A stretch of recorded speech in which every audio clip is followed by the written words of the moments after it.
The devil are we? The abominable snowman. Is it just Bigfoot but lives in the ice? Who knows? Does Bigfoot exist? Does the abominable snowman exist? Let's have a look. March 2021, Denali National Park and Preserve, Alaska. Park rangers are hiking across the frozen tundra when they come across something they had never seen before. A strange group of footprints. Yeah, I mean, they're massive and they have the stride of a 12-foot man. Sits frozen on the Alaska ice. Adding to the mystery, the four-toed prints appear to be on top of the ice rather than in it. The scale of the large prints is evident in the compacted snow oddly left behind. Many online sleuths believe these prints could be between 16 and 18 inches long. It's strange because they're sort of raised rather than indented. Like if you're gonna have prints, they indent into the ground rather than being raised above it. With the spaces between each footprint appearing to average around 3 feet. Field researcher Cliff Barrickman, who runs the North American Bigfoot Center, knows a thing or two about mysterious footprints. When you look at the footprints in the photographs, they poke above the ground. That's unusual. And could they actually be in a bipedal fashion? And certainly the snow screams Yeti. Yeah, but there's no snow around it.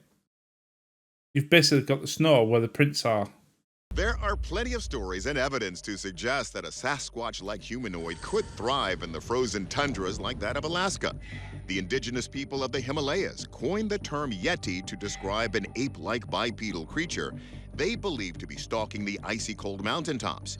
And the Alaskan natives had their own name for a similar creature they called Nantinuk, which translates to half man, half beast. I don't know where the half man is there, to be honest. Is that a bald patch? Is that like a bald skull cap? I mean, yeah, if that was coming towards you, you'd shit yourself. You'd probably turn around and laugh at the same time. You'd be laughing and shitting yourself. You'd be running away laughing, but at the same time, crying.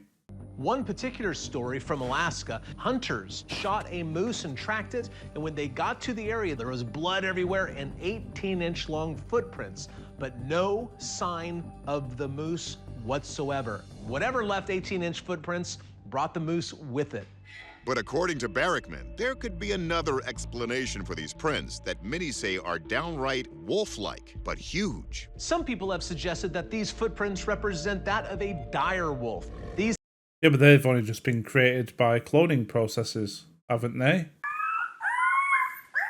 Tonight, a howl 13,000 years in the making. In a first for science, biotech company Colossal Biosciences says it brought the extinct direwolf back to life, a species that hasn't walked the earth since the Stone Age. These things were big. Their skulls were over 12 inches long and their teeth dwarfed those of modern day. Yeah, but you might as well put them in the same camp as Bigfoot because they're extinct. So if you're thinking that one of them is knocking around, then it's the same thing. Well, it's probably not because they did actually exist. Wolves. The dire wolves were the largest canids during the Pleistocene era, and although extinct, a Montana rancher recently reported encountering one. He was even successful in hunting it, although DNA evidence revealed it was in fact just a large gray wolf. Well, he wasn't successful in hunting one then, was he? Could it be that we have some sort of ice age remnant here, leaving footprints through Denali National Park? The dire wolf could weigh up to 200 pounds and grow to up to 6 feet long. And while they are usually associated with the modern-day gray wolf, the dire wolf's DNA actually has more in common with today's African jackals. But is it a wolf or a Bigfoot that left those prints in the snow? Our experts tell us what's afoot. My money's on a wolf. Big feet probably don't exist. I don't know. I'm going to bang that drum. I want to be wrong. I do want to be wrong. We sat down with biologist Floyd Hayes to make sure that these prints were in fact not left behind by a known species, such as a bear. I just don't get though. They're not indented. They're above the. It's almost like someone's put extra snow there and then put a foot pattern in it. You know, like a hoax. The problem with that is that this is in the month of March. These tracks have been there for a while, and at this time of the year, those bears would be asleep. They basically hibernate during the winter months.